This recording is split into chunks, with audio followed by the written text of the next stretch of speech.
Hi friends, personal గా పచ్చళ్ళు అంటే నాకు చాలా ఇష్టం అండి. నా వీడియోస్ ఫాలో అవుతున్న వాళ్ళకి మాక్సిమం తెలిసే ఉంటుంది పచ్చళ్ళు అంటే ఎక్కువగా ఇష్టపడుతుంటానని. నాకులా పచ్చళ్ళ లవర్స్ ఎక్కువ పర్సెంటే ఉన్నారు కదా. పచ్చళ్ళు అయితే చాలు, అందులోనూ టేస్టీగా చేస్తే చాలు. ఆ పచ్చడి ఈ పచ్చడి అనేం ఉండదు. మీకోసం అయితే నా స్టైల్లో ఉసిరికాయ పచ్చడి అయితే చూపించబోతున్నానండి. ఒకప్పుడు నాకు ఉసిరికాయ పచ్చడి అంటే అస్సలు ఇష్టం ఉండేది కాదు, నచ్చేది కూడా కాదు. ఇప్పుడు నేను చూపిస్తున్న ప్రాసెస్ లో చేసుకున్నట్లయితే నచ్చిన వాళ్ళు కూడా ఇష్టంగా తింటారండి. అంత టేస్టీగా ఉంటుంది ఉసిరికాయ పచ్చడి. ముందుగా ఉసిరికాయని శుభ్రంగా వాష్ చేసుకొని నీట్ గా తుడుచుకొని ఆరబెట్టుకోవాలండి. ఆ తర్వాత మరోసారి పొడి క్లాత్ తో తుడుచుకోవాలి. ముందు మెజర్మెంట్స్ చెప్తున్నానండి. కేజీ ఉసిరికాయలకి 100 గ్రాముల చింతపండు కరెక్ట్ గా సరిపోతుందండి. కొంచెం అటు ఇటుగా అయినా పర్లేదు. సో ఈ చింతపండులో హాట్ వాటర్ యాడ్ చేసి పక్కన పెట్టేసుకొని స్టవ్ మీద ఒక కడాయిని పెట్టుకొని ఆవాల్ని, మెంతుల్ని, జీలకర్రని యాడ్ చేసి వేయించుకోవాలి. ఇక్కడ నేను అర కేజీ ఉసిరికాయలు మాత్రమే తీసుకున్నాను.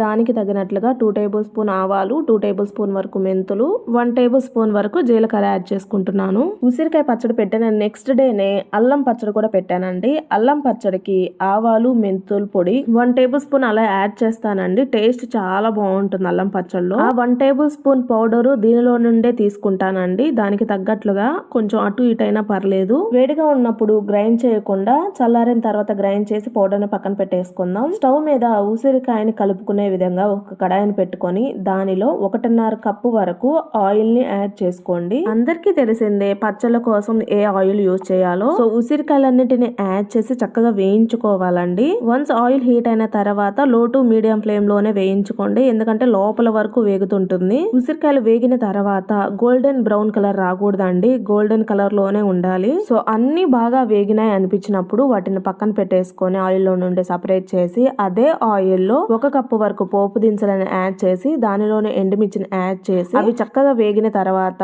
మంటని లో ఫ్లేమ్ లోకి టర్న్ చేసుకొని పసుపు, ఇంగువ, కరివేపాకు రెమ్మల్ని యాడ్ చేసి ముందుగా వేడి నీళ్ళలో నానబెట్టుకున్నాం కదా చింతపండు, ఆ చింతపండుని చక్కగా గ్రైండ్ చేసుకోండి. గ్రైండ్ చేసుకున్న చింతపండుని ఆయిల్ లో యాడ్ చేసి చింతపండు పచ్చివాసన పోయేంత వరకు చక్కగా వేయించుకోవాలి.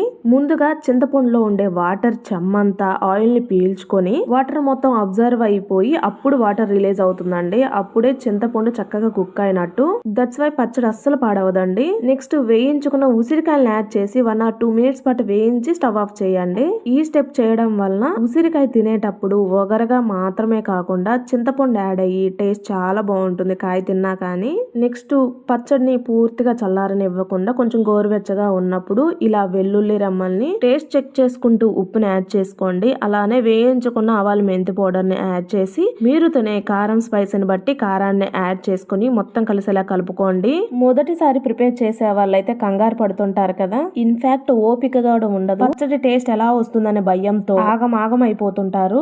ఏ కర్రీ చేసినా కానీ టేస్టీగా కుదరాలి అని అంటే ఒక చిన్న టిప్ చెప్పనా? కిచెన్ ఎప్పుడు నీట్ గా ఉంచుకోండి, షింక్ లో అంటులు లేకుండా చూసుకోండి. అప్పుడు మన బ్రెయిన్ ఫ్రెష్ గా, హాయిగా, ప్రశాంతంగా ఉంటుంది. కర్రీస్ కూడా టేస్టీగా కుదురుతాయి. ఏమి చేసినా కానీ బాగుంటాయి. ఆయిల్ మొత్తం అబ్జర్వ్ అయ్యింది కదా, 3 days ఆగి చెక్ చేసుకుంటే ఆయిల్ మొత్తం సపరేట్ అవుతుందండి. అప్పుడు స్టోర్ చేసేసుకోండి. పచ్చడి పెట్టిన రోజే కలిపిన కడాయిలోనే అన్నం వేసుకొని తింటే చాలా టేస్టీగా ఉంటుంది కదా. ఈ అలవాటు ఎంత మందికి ఉంది? కామెంట్ సెక్షన్ లో కామెంట్ చేయండి. 3 days తర్వాత చూపిస్తానన్నాను కదా ఆయిల్ సపరేట్ అవుతుందా లేదా అని. సో పచ్చళ్ళు ముందుంటే మనం ఆగలేము కదా, సెకండ్ డేనే చూపిస్తున్నానండి. 2 days కి చూసారు కదా పచ్చడి ఎంత బాగా రెడీ అయిందో. సో ఉసిరికాయ పచ్చడి మొదటిసారి చేసిన వాళ్ళైనా అలవాటు ఉన్నవారైనా ఇలా ఒక్కసారి చేసి చూడండి, చాలా టేస్టీగా ఉంటుంది. ఉసిరికాయ పెట్టిన నెక్స్ట్ డేనే అల్లం పచ్చడి కూడా పెట్టానండి. సో ఆ వీడియోస్ కోసం కూడా మీరు సబ్స్క్రైబ్ చేసుకొని ఉండాలి కదా. వీడియో చూస్తున్న ప్రతి ఒక్కరు మాత్రం ప్లీజ్ లైక్ చేయండి, ప్రతి ఒక్కరికి షేర్ చేయండి. Thanks for watching.